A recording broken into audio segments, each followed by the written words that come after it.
Hello YouTube, it's Cody and Christian. We are back this week to talk about how anything is possible. A lot of people have told us that, hey, you can't replicate what we did. Cody was 19 years old. What did you do at 19? Well, I bought a 12-plex with zero money, zero credit, and zero family experience. So a lot of people said, hey, you just got lucky. So what did you do next? I bought another 12-plex with zero money, zero family experience. I had a little personal experience, but I also still had no credit. Then he bought a 6-plex around the time I was buying duplexes because I was still thinking small. So I got a duplex. And then Cody's like, hey, buy the duplex next door to my 6 and we'll be neighbors. From there, I started getting all into this, hey, wait a second, I'm out of money now because I've spent it on my 2 duplexes. How do I move forward?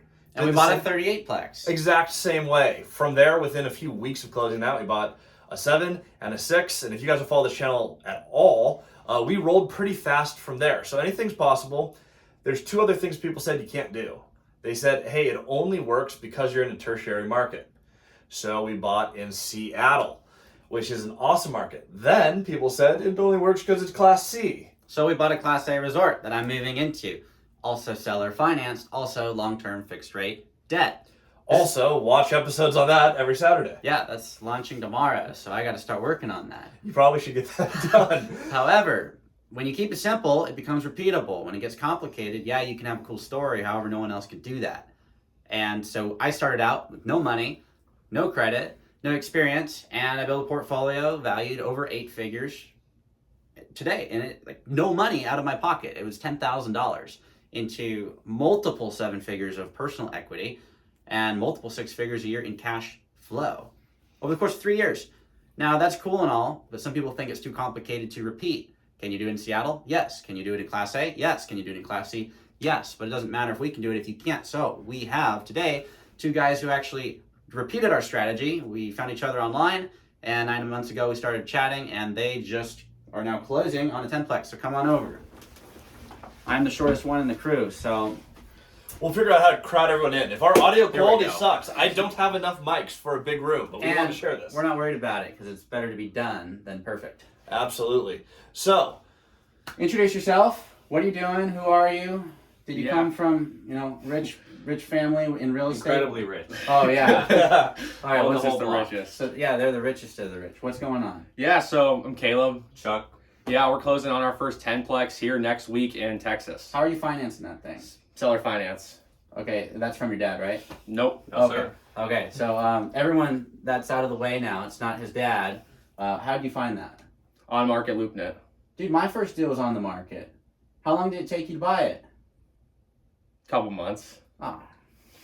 So how much did you have saved up for this first property when you started?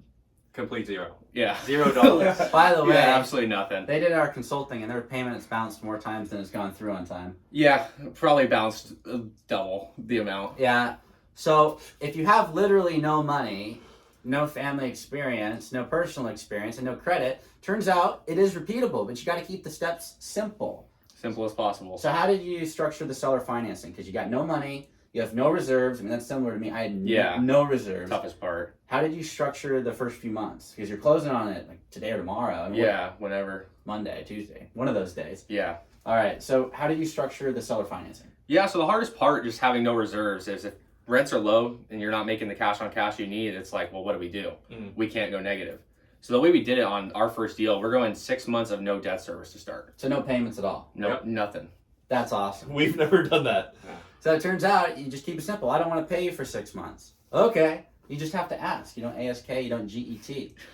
Yeah, a guy just wanted a flat interest rate, and we're like, they're like, how can you do this? I said, I don't pay you for 6 months. And he'd rather that than change it.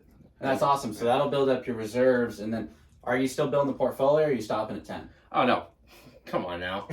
Building up 10x. All right, so what are you doing now? You're under contract on some other stuff? Yeah, we've got an 8-unit closing in Laredo this coming month as well. Seller finance as well. 2 months, no payment on that one. Okay. Again. What else? Another 10 the following month. Okay. So point of this is, if you keep it simple, turns out you can actually buy stuff without any money. You get no payments, turns out you build out your reserves pretty quickly, and you guys borrowed money for the down payment like I did. Mm-hmm. How are you planning to cash out the investors on your deal? Yeah, so really cool thing about this deal is you got the 5 duplexes, 10 units, and then behind that you've got another 1.25 acres just sitting there. and we don't have any plans of developing at this time. Not where we're at in our journey. If you're cash poor, it's a little hard to develop. Yeah, a little tough. So we're gonna sell off that acre, get a deed release on it, and cash out our investors in the first 6 months. What's a deed release mean? Basically, it's where the owner signs off and he has to agree to an amount. Yep. Where he's like, okay, that much goes towards principal, and you guys net this much. Okay, so essentially they owe money on the land, and so they're going to sell off a portion of the land, pay a little bit towards the seller finance note, keep the rest, and are you going to use that to cash out your investors? Yep, within 6 months. So that's just a free deal. It's free Now real it's- estate. now it's our equity. Insert meme. Yeah. Yeah, so it's Chucky and I have a 10-unit deal to ourselves. So is that repeatable for everybody? Yeah, Because you found it on the market. How long was it on the market? a year. Okay. So I've been saying this forever. No one believed me. And then we get these 18-year-olds, now 19-year-olds that decide, oh, I'm going to try and look on the market. And they found it, and they're getting it for free. Doesn't get better than that. It's crazy. I also want to point out, they're in San Diego.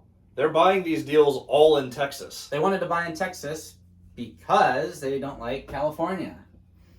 Turns out the Mexican food everywhere else is better than California, too. Yeah, that's debatable at best. Okay. Well, real estate's definitely cheaper everywhere else. Yeah. So if you want to buy in a certain market, you can do it. If you want to buy deals off the MLS, you can do it. They sit on the market. In every market, there's opportunities. It doesn't cost you money. It's just how do you buy it? How do you never lose it?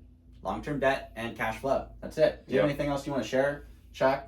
Your quiet corner? I'm good. Okay. Well, if you guys don't have anything else to share, we just wanted to share this with you that this is repeatable. If you want to do it, you can. It doesn't take forever. I met them 9 months ago.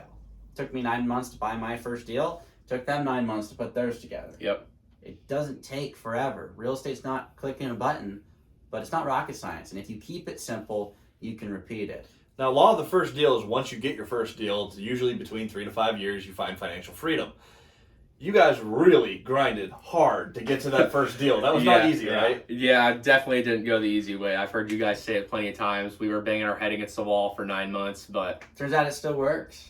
What happened though? You haven't even closed on the first deal. As soon as you No. got the first one under contract, you immediately next deal under contract. I had to tell you to stop getting stuff under contract. Close first. They had a 46 unit that they were going to buy in Texas seller finance, which was a great deal. I just told them to stop because they'd implode. yeah. These deals are everywhere, and people say they're nowhere. So that's awesome, guys. Yeah.